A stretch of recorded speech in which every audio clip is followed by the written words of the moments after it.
Hello and welcome, Nomads, to the Nomads of Fantasy podcast, the podcast where we make a new universe our home every week.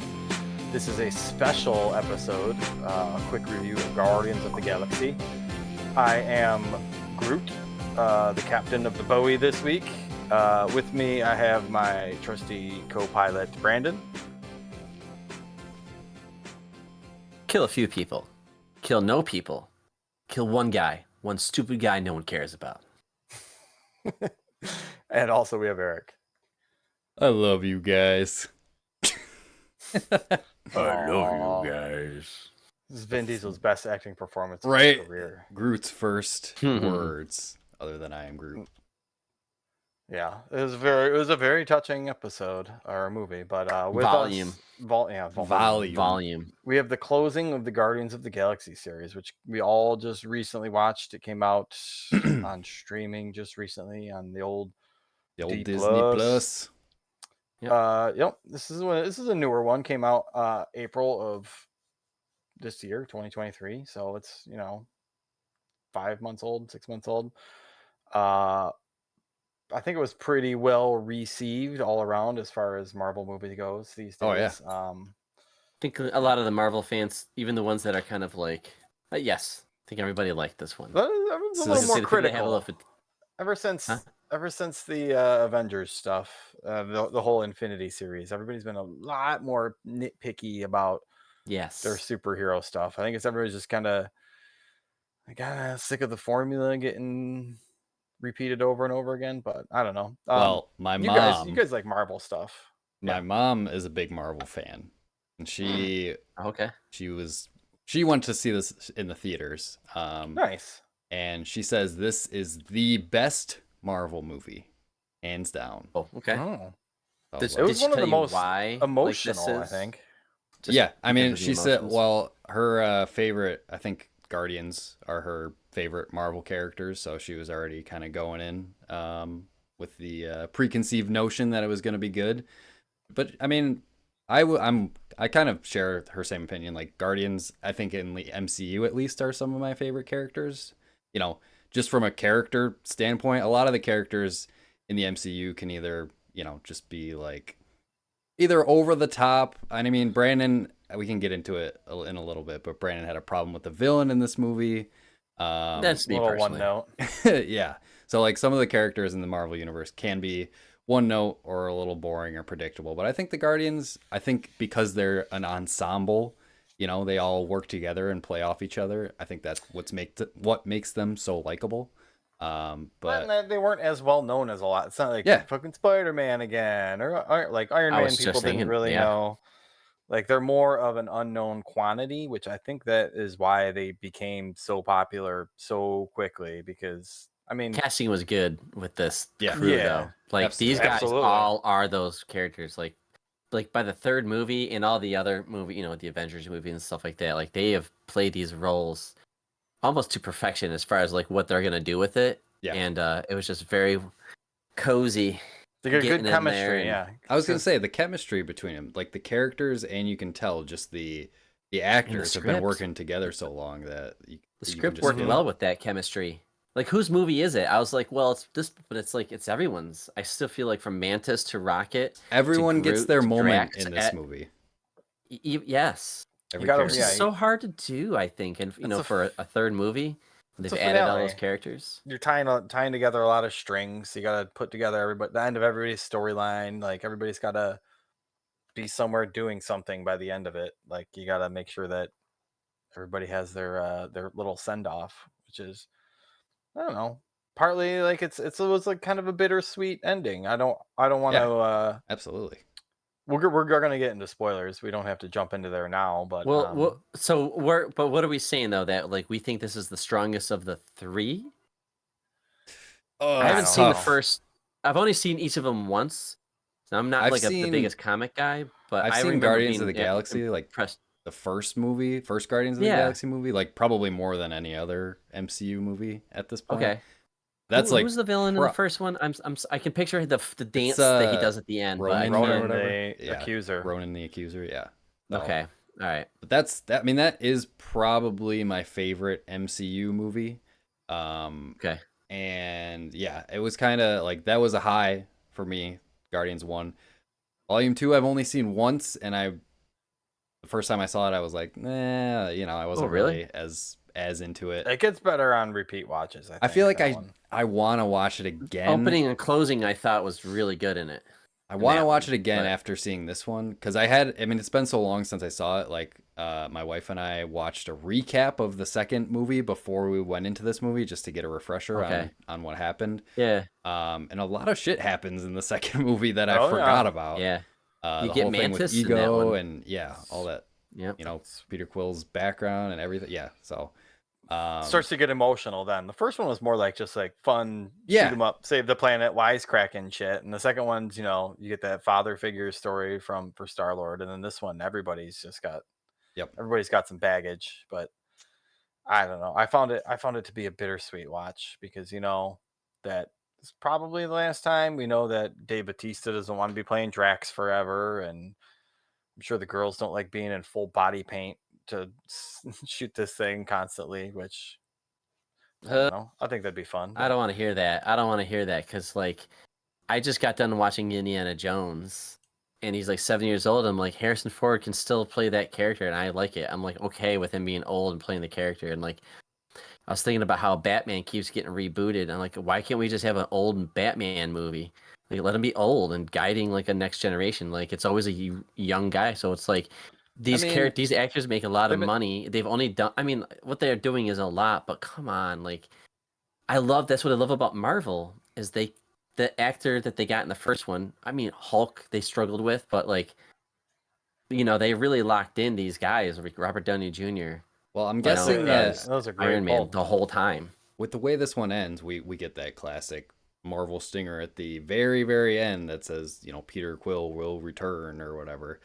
And I can't imagine they're going to recast fucking Star-Lord with anybody else other than Chris Pratt. So we're going to see him. Right. He definitely could be that character for a long time. And I'm okay with it. Like, that's a great role for that guy. He's, And with the way this movie ends, I think we're going to see the Guardians in some form or another, Either even if it's not a full movie, it could be cameos or whatever. They got the full 40-minute Christmas special, which is just random Guardians of the Galaxy. Like I didn't actually watch that. It's like a little mini movie. It's all right. It's all right. Okay. It's funny jokes watch. In it. Mantis and Drax were great in it. Okay. I thought. All right. Maybe I'll throw it on. Yeah. Especially if you're a Marvel person. Yeah, absolutely watch that. Yeah. But it's weird because it's moving into a new phase where Infinity War was like goodbye Captain America and all the old characters and Iron Man's dead. Spoiler alert. And what? Fuck. And then now the Guardians are kind of going away and they're starting to lean into Loki's huge and popular, has got a new series coming out. They got all the girls, they got girl power going on real tough, real hard in the Marvels movie that's coming up. So it's like the passing of the torch. You know what I did love about this movie though? I haven't really been keeping up that much on some of the more recent Marvel stuff. And it did feel like there wasn't a ton of that other baggage in this movie. I mean, there was some like references, but it mostly stuck to the Guardian story. It wasn't bringing in like stuff from any of the other MC movies really. Right. So like I didn't feel like I was lost where I'm like, who the fuck is this? Where did they come from? They focus on the story that's happening with the Guardians and like specifically with Rocket and everything, and I really appreciated that about this movie. But I was wondering because I missed a movie at some point where Thor was with them, and I was like, okay, where's Thor? That was not in the Infinity Gauntlet ones. Was it Endgame or one of those? Because it was end of Infinity. Yeah, or Endgame. Yeah, the Guardians of Asgard or something like that, right? He calls them or something like that, and he's like Thor is with the Guardians of the Galaxy, and they're on a ship together. Yeah, for a little bit in there. And I was expecting him to be in this in some capacity, because he was in that movie, but he was. So one of the movies between that and this, maybe Thor: Love and Thunder. I didn't see that, but he was. Yeah, they were in Love and Thunder for a little bit, but they were kind of just like yeah, you're good. We're gonna leave you here, and we're gonna go okay. do So our there you go. thing. Was that when I don't Forgot remember about that movie came out after. I don't remember when Cosmo joined up with the whole crew. I don't He's ever been on. remember that one. She's been on Nowhere. She was a. People were upset that they gender swapped a dog.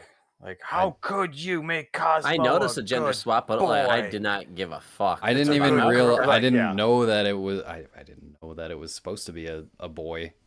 I did. That had no impact on the movie whatsoever. That's not How right. Yeah. dare they gender swap the dog? Well, I think they Woke James agenda. Gunn. Is it even a gender? Like, is it the voice that's gender swapped or the actual gender of the dog? Because what are we talking about the here? boy, like the gender of the dog, essentially, but it's a girl's voice. But the gender, so the voice matches what the gender of the dog is. Also, I don't care. I don't give a shit about that. Yeah, James Gunn said he did it because it was I think it was homage to the original dog the Russians shot into space because they shot was a female dog. So that makes way more. That's more accurate because that's what the dog's based off. That's cool. Yeah. Imagine if that dog didn't just go out in outer space and die. Like, what if it had got picked up by aliens? Right? Isn't that what happened? They like got picked up by aliens and they like made it. I'm guessing. I don't know. I don't know Cosmo's whole backstory. Yeah, it was in the Guardians of the Galaxy video game. That dog makes an appearance, and he has. Oh yeah, I think it's a he, and he has puppies, which is interesting. So there must be a female dog somewhere, but it does make me want to play the Guardians game though, because I never played. Dude, that Guardians of the Galaxy game was great. Yeah, I wanna play through it now. I plowed through that thing pretty quickly. It's so good, and that's what I like about like that, which is impressive for it to be a trilogy, because like you can go back and watch the Star Wars trilogy, like the OG trilogy. You can go back and watch the original Indiana Jones trilogy, like Back to the Future trilogy. There's like some really cool trilogies, right? That age well, and it's cool. You got the same actor, boom, boom, boom. So Guardians of the Galaxy is like this trilogy. Out of all of them, all the movies that they kind of did, it seemed like they just made sequels until they stopped, but in the crossover and all this stuff. But like the Guardians were like this offshoot where they swear, they're a little bit like they're just the different crew, but they got a good trilogy out of it, and it's a good point that with all the shit that they're doing in the Marvel universe, you could still have a contained story. I would be curious actually, can you watch Volume 1, 2, and 3 and not really know what's going on with the other stuff and still appreciate the hell you just absolutely. saw? I think that's what I was saying earlier. That's why I appreciate these movies, because it just tells the story of the Guardians. Like you said, they cross over into the other movies, but I think they always did a good job of bringing it back to the story of the Guardians. Yeah, that's impressive. You talked about them swearing and stuff. Is this the first Marvel movie with the word fuck in it? It is, yes. Okay. Yeah, that's what I remember thought. That being the big deal. James Gunn and you're allowed to have one for a PG-13 Yeah, you get movie. one. I think they just, you get one. It was a good spot too. It was. I wasn't Didn't see it expecting coming. it there. I know. I was It caught me, but it was good. Was it Gamora that did it? No, he was Peter. trying to explain to her how to open up the door. It was. He's like, push the button in. Yeah, okay, open now the fucking door. Open the fucking door. Right. Yeah. See, I wish that was It's not so such dumb. a big It's deal. so, like, I wish we could have more of that, because I like that they swear. In the Guardians of the Galaxy video game, they're constantly, especially Rocket, they're constantly saying Flarkin. Flarkin. The Flark is going on. Flarkin thing won't work. And it's just constantly throughout the game. You know what it means. Right. But I feel like it makes it more relatable. I am sorry, but I swear in front of my kids. I have little kids, and I swear. It's, I try not to, but it comes out. Yeah. My parents did. Adults swear. It's relatable. But when kids are not around, adults swear more. Right. So show some of those scenes, because these are all adults. They should be swearing in some of these situations. So, I don't know. I thought that was a great use of the word, but because I just didn't see it come. Like, yeah, that's a cat. It's not like, oh, fuck, or something like that. It just... Yeah. Well, I know we're gonna get into spoilers, so I guess let's make this the official beep, beep, beep, spoiler territory. Flashlight, spoiler territory. We've had discussions about the villain, the High Evolutionary. I didn't know too much about him before this movie, really. All I know about him is from Marvel Snap. That's the only way I even know that name. Which is a really cool implementation of him, because he kind of changes the other cards in Snap, which I like. So, He was, I can't even, how am I pronounce his name? Chukwudi Ijua, Ouija. I don't That's know. actor. It's probably way off, but that's yes. That's okay. It's a tough one. Chukwudi as the High Evolutionary. I thought it was an interesting villain. I didn't think it was too flashy or too distinct. Like he had his own thing where he's trying to make the perfect race, or I don't know, is that what his thing was? He's making the perfect species. The perfect species, the perfect society. A utopian society is his goal. Yeah.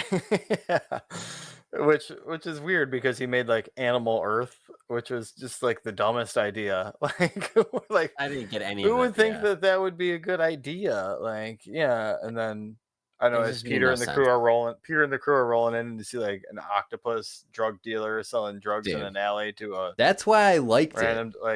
Because like he's got nothing better to do with his time than just fuck around with like, he's making these species, and like it is a whole god complex thing, obviously, but like these species he's creating, they view him as like God because he's literally their creator, and he doesn't give a fuck about him. He'll just destroy the planet and fucking move on to the next thing. Yeah, and I'm like, just that concept, and that thinking about it from the perspective of these species, very like childish. He's very childish. He's got the anger of a child, but then I'll have like a moment where he seems like he's being honest and open and like no, he's a piece of shit. But peaceful world. No, he's got no empathy though. He's cruel as shit because he's like doing.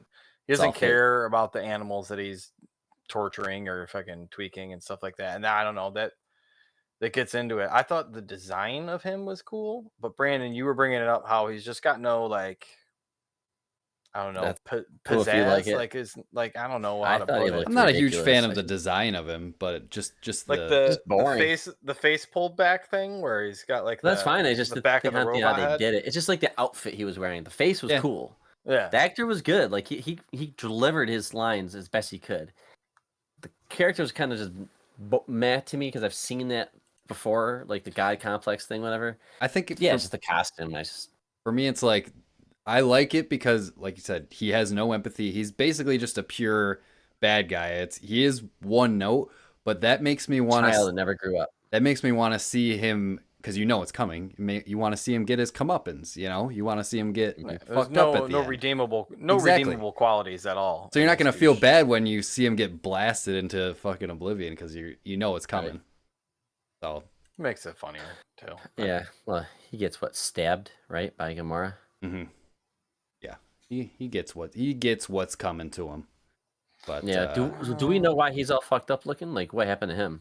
Rocket, why does he look like that? Rocket fucked up his face. Is that what it was? Yeah. Yeah, because he was like the new face over because they, spoiler warning, they pull his fucking face off at the end, and he's got like because when they're escaping or when Rocket is escaping from the facility, I must have missed that. You know why I missed that? Because that was right after the scene, right? Where oh my god! So I'm watching it with my. There are multiple scenes where what? And animals make it sad, but like, they were laying it on thick with the voices of these animals. Oh, Rocket! Oh, one day we'll get out of here. There are multiple times where I teared up during this movie. Like I was watching it, but I was lost it, dude. So I can't even imagine, dude. After that, because I was just like, all right, hey, you know what? Maybe we pause and pick up tomorrow. I couldn't imagine watching this with my kid. I mean, obviously my kid at your kid is now, but no, definitely not.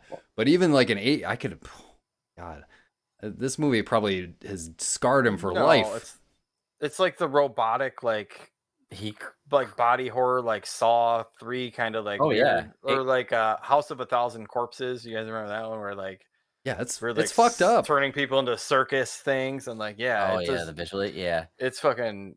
It's sad because they had those characters are kind of dumb too. So like when something's dumb and doesn't know any better, when that dies, it makes it even more sad. Like the wall is just like, oh, we're gonna get out of here. And then it just like kills him instantly right in front of him. He's so innocent and dumb. Mm-hmm. So like for a kid to see that, he cried himself to sleep that night. Dude, I would There's no way around it. No, yeah, but I was hey, we sad. experienced like Land Before Time when we were kids. Like we've seen Oh Bambi. man, We've seen. too soon. You brought that one up. That was a rough one. I forgot all about that. Yeah, I haven't had my kids watch that one yet because it's like, damn, that one's really sad too. You don't see it. The whole mom trying to wake up mom scene. It's just like, I mean, every fucking Disney God. and Pixar movie, something dies or someone dies. You know. Yeah, exactly. So, but I don't know. Knowing that my kid's gonna cry at that scene, I didn't know the scene specific. I just knew that something was gonna happen, and I knew right away. I'm like, oh yeah, these animals are gonna die.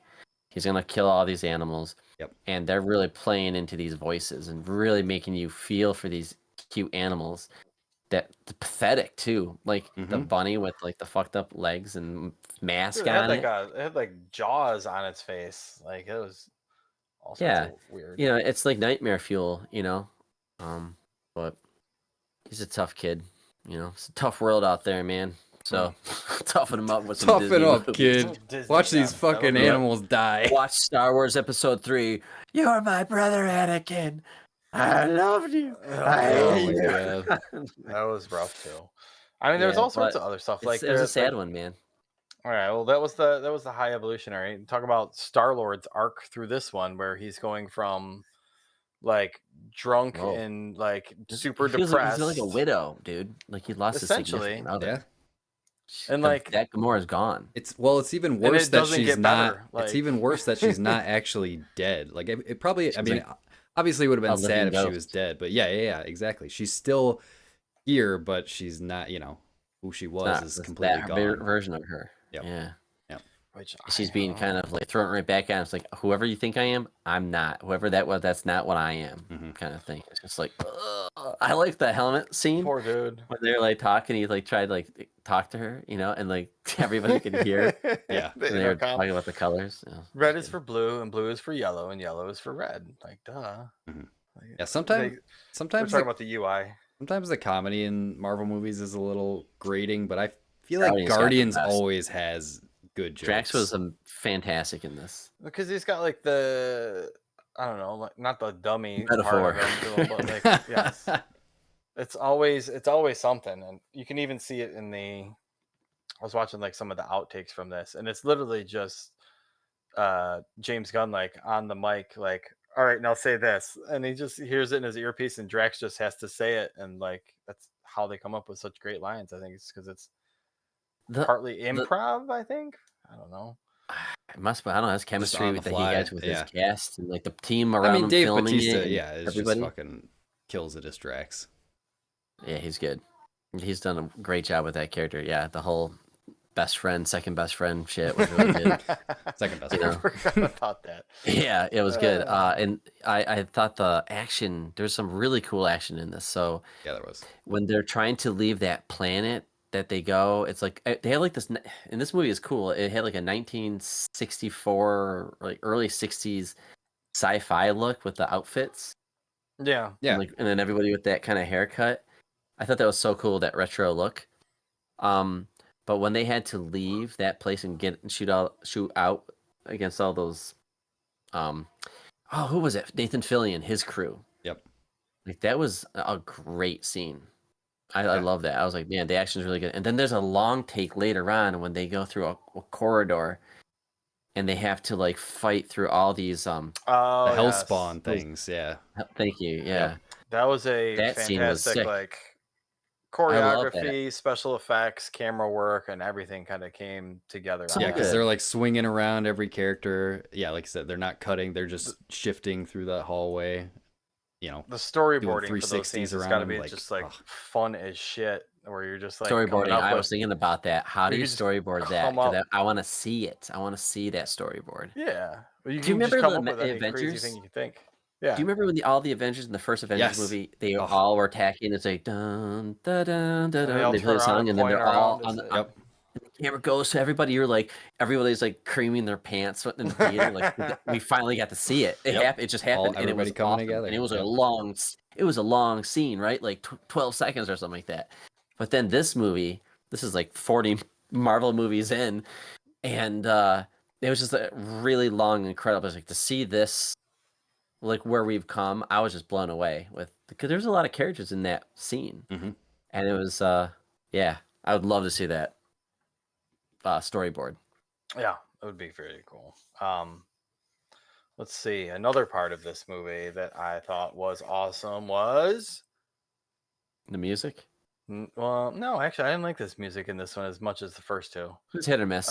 It was they specifically talked about how when he had the cassette player in the first one, it was music from all on cassettes, and when he moved up to the next player, it was Zune. Like it was Zune. It was 80s and back, and now, or I think Zune was like all sorts of stuff now. So they're mixing like 2000s, 90s, and all sorts of stuff in this one. So where the fuck did he get a Zune, by the way? He got it in the end of one of the episodes. I think he got it from Rocket or somebody at the end of. I guess I don't know. I guess I don't remember where he got it, but it's like at the end of 2, because his tape player gets smashed in the second movie, I believe, and then he gets the Zune at the end of it. So, all right. Another little known fact here. No. Back to the thing I thought was awesome. Adam Warlock, new guy on the scene in this movie. So explain him to me. So in this he's movie, a bad guy, right? He technically he just doesn't know. He was doing High Evo's bidding, the High Evolutionary's bidding, until the High Evolutionary wasn't hot shit anymore, and then he just kind of flipped sides. In the comics, he's like he's way different because he's like the adult version of himself in the comics. In this, it's like the adolescent version of himself, and the sovereign people the gold people from second movie? Yeah. Mm-hmm. You can see it in the post-stinger credits of the second movie where she talks about making the perfect being and his name being Adam, and then that basically sets up Adam Warlock coming here. But it's the adolescent version of himself, which makes him not like, you can see it the entire time. He's like a fucking teenager with god powers. Like, he doesn't know what to do. He accidentally completely melts the guy instead of torturing him. He's kind of a nitwit, but I liked his arc in this one because it's good to see him, because in the comics he's part of the Guardians here and there. He's part of the Infinity Watch, which keeps watch over the Infinity Stones, and in the Infinity Gauntlet, they changed a lot of that comic book to make the Infinity Endgame movies and whatnot. But he's the integral main. He's basically the main part of the entire story for that entire book series with Thanos and the Infinity Gems and all that kind of stuff. So just seeing him in here is like a nice little. It's a nice touch. Yeah. But it's cool how they mentioned they took him out of his egg too soon, so that's why he's like not as an adult, really, I guess. I don't know how to put that, but right, still has his flaws. Yeah. So I don't know. I thought he was cool. And what do you guys think about him being a new first time person? I guess it'd be your first introduction to him. Yeah, again, Marvel Snap's the only other place I know him from, but yeah, seeing him in this movie, he was at first I was like kind of lukewarm on him, because he would just show up, fucking start beating people up, and then go away for a little while, come back, do the same thing. But towards the end, when he started shifting a little bit, and realized that the High Evolutionary didn't really have control over him anymore, and he was deciding to, he had he made his own decisions of what he wanted to do, and they did a kindness for him. They didn't, kill him. So he's like, okay, these people are good people, so I'm gonna help them out. So I liked that he had some character development throughout this movie. He wasn't just a complete asshole the whole time, but he was all right. I like that he joined up with the new Guardians at the end. That was my favorite part, where he's part of it. He's not a dick anymore with space powers. He's just teach him. He's got to learn some empathy and learn some of those other things. Yeah, like you said, he's a teenager, so he's making his own decisions and figuring out who he is. Absolutely. What else you guys got from this one? I think we were going to call it a quick review, so let's. I was gonna say we should start wrapping her up soon. But I got something that I found out while I was looking at stuff for this movie. Please. In the first movie, Star-Lord's ship is called the Milano. It was named after his childhood crush, Alyssa Milano. Sweet. Guardian's second ship in the second movie is called Benatar, named after Pat Benatar. Yeah. And in Guardians of the Galaxy Volume 3, their ship is called the Bowie, named after I noticed the David Bowie, and they call it the Bowie. I'm like, what the hell is that? Oh, it's a ship that they're using. Okay. Which, is a nice touch. I never really noticed that. I knew that it was different ships, but I didn't know the names from all of them except for that first one. Yeah. So. But I did notice Bowie was called out. Okay. Those are cool little facts that I found on there. But other than that, you guys got anything else?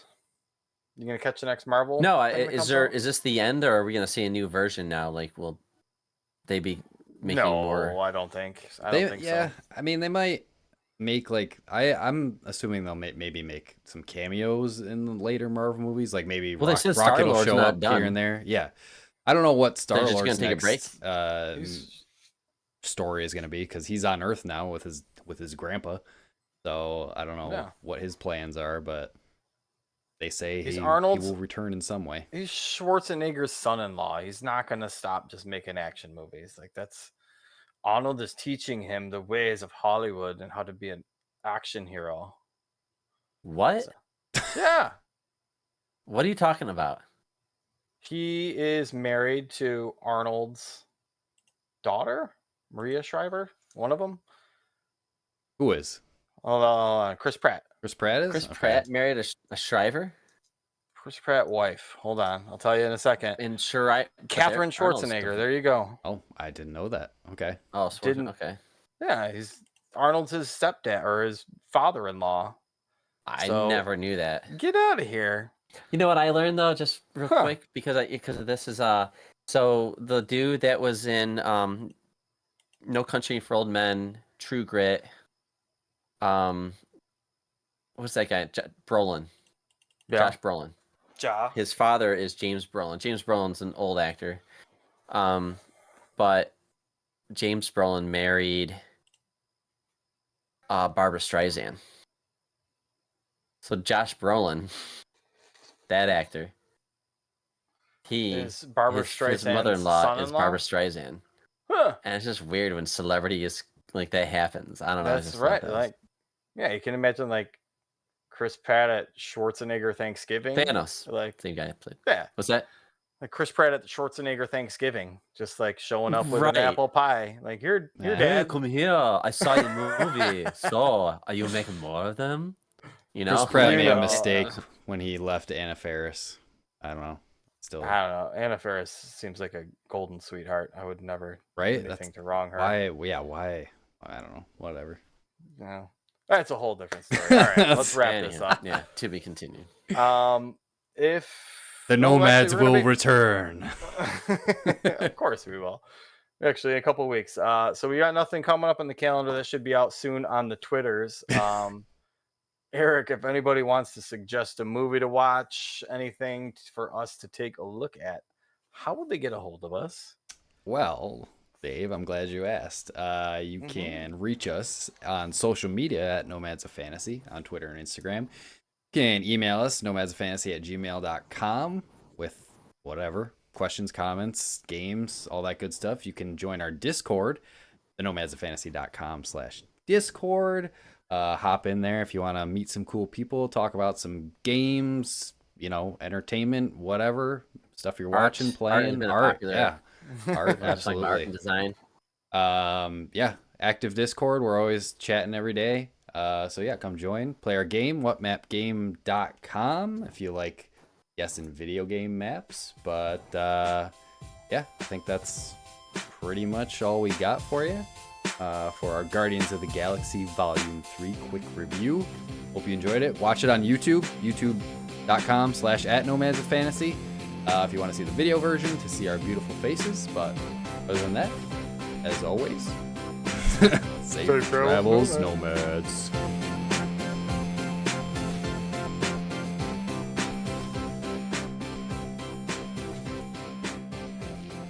Do-do-do-do-do.